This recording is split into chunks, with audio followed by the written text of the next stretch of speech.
नमस्ते बच्चों, आज हम असिदान इस पाठ्यांश का शेष भाग देखेंगे। तो पिछली वीडियो में हमने देखा कि ये एक कथा है, कहानी के रूप में हमारे सामने पाठ्यांश है अस्थिदान। तो इस पाठ्यांश में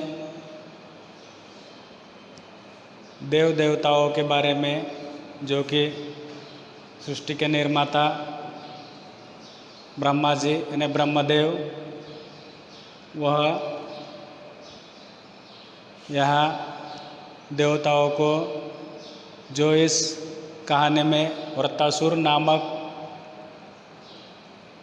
राक्षस है, दुष्ट है, जिसे हम असुर भी कहते हैं। तो इस असिदान इस पाठ्यांश में सुर यानी देवता और असुर यानी राक्षस, तो सुर असुरों की एक कथा है।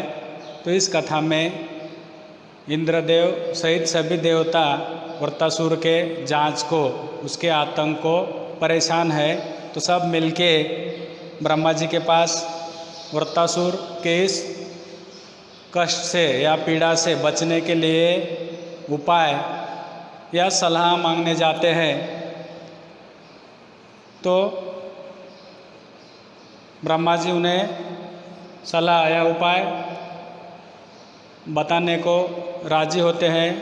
तब देवता बड़ी उत्सुकता से वो उपाय सुनने के लिए तैयार है। उन्होंने कहा, दधीचि नामक ऋषि जो है सरस्वती नदी के तट पर है, वहाँ अतिशय शांत वातावरण में वो रहते हैं। तो उन्हें जाके मनाना पड़ेगा और आप लोगों को उनसे ही उनके अस्थियों का दान मांगना पड़ेगा, कैसे भी करके आपको मनाना है।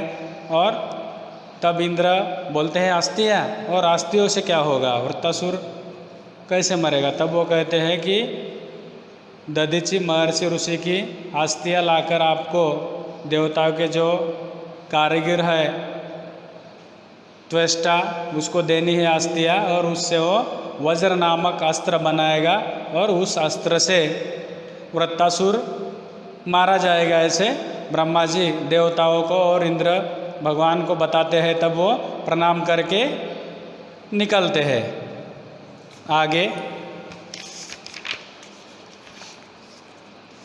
सरस्वती नदी के तट पर बहुत ही शांत और पवित्र वातावरण में ऋषि दधीचि का आश्रम था। चारों ओर घने वृक्ष और लताओं से घिरे हुए कुंज थे, जिनमें भांति भांति के पक्षी चहक रहे थे। फूलों पर भंवरे गुंजार कर रहे थे। हिंसक पशुओं के साथ अहिंसक पशु निर्भय विचर रहे थे।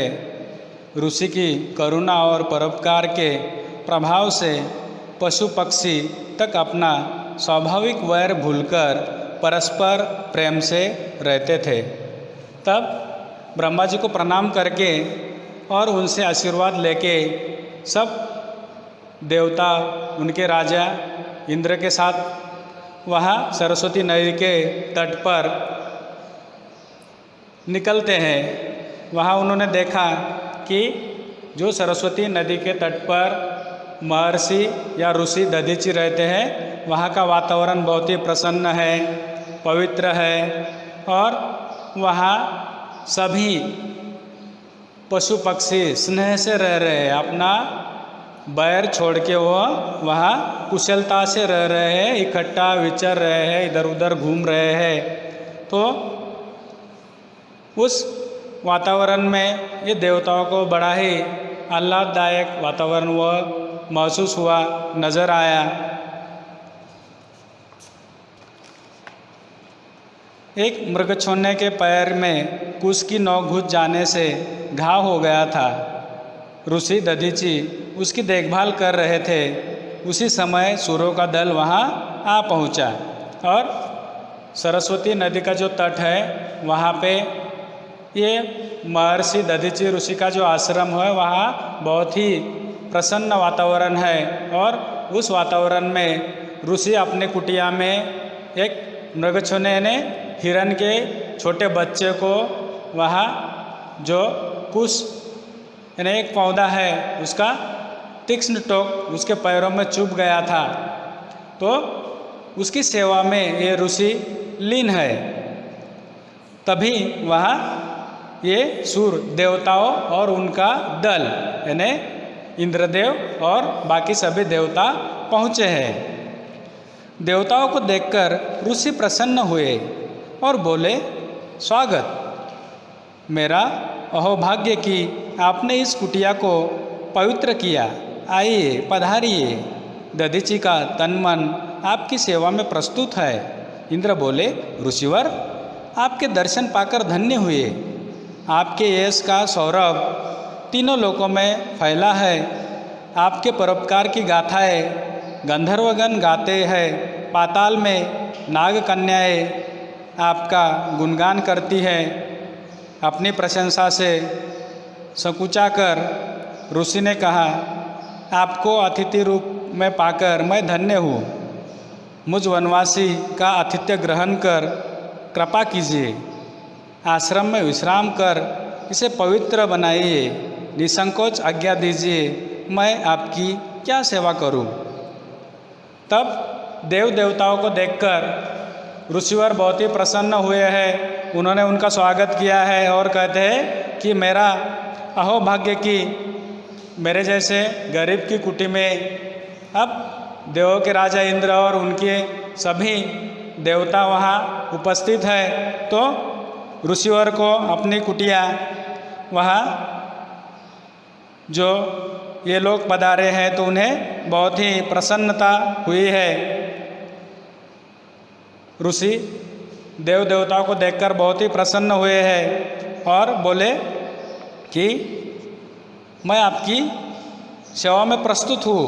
तब इंद्र बोले, ऋषिवर, आपके दर्शन पाकर हम लोग धन्य हुए और यहाँ का जो सौरभ यानी सुगंध है चारों तरफ नज़र आ रहा है, जो कि आपकी कीर्ति, आपका जो परोपकार है उसकी गाथाएँ, कथाएँ, कहानियाँ गंधर्वगण सहित पाताल में नागकन्या भी आपका जो गुणगान गा रही है। अपनी प्रशंसा से सुकचाकर ऋषि ने कहा, ठीक है, आपको अतिथि रूप में पाकर मैं धन्य हूँ। मुझ वनवासी का आतिथ्य ग्रहण कर कृपा कीजिए और मेरे इस आतिथ्य का आप ग्रहण कीजिए। यहाँ कुटिया में विश्राम कीजिए। मैं आपकी क्या सेवा कर सकता हूँ, निसंकोच मुझे आज्ञा दीजिए। तो इंद्र बोले, भगवान, वृत्तासुर के दल ने बहुत उत्पात मचा रखा है, यानी आतंक मचा रखा है। उसकी नृशंसता यानी क्रूरता के कारण चारों ओर त्राही त्राही मची हुई है। यानी हर कोई मदद के लिए पुकार रहा है, हर कोई रक्षा के लिए पुकार रहा है। त्राही त्राही यानी पशु पक्षी उस दधीचि ऋषि के आश्रम या कुटिया के आसपास का जो परिसर है वहाँ जो जैसा प्रसन्न वातावरण है वैसा देवताओं के घर है स्वर्गलोक में नहीं है। तो वहाँ त्राही त्राही मची है, सभी देवता परेशान है और वह वृत्तासुर की वजह से परेशान है।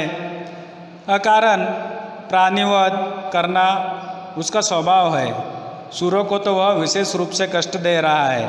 तब इंद्र भगवान अपनी पीड़ा महर्षि दधीचि को बता रहे हैं कि अकारण ही वृत्तासुर प्राण हानि करता है या बहुत सारे देवताओं को कष्ट पहुंचाता है। महर्षि, यदि वृत्तासुर जीवित रहा तो जगत का अंत समीप ही जानिए।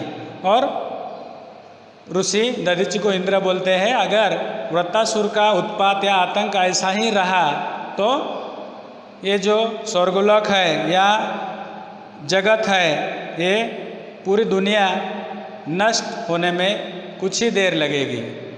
कुछ ही समय में यह दुनिया नष्ट हो जाएगी। धन्यवाद।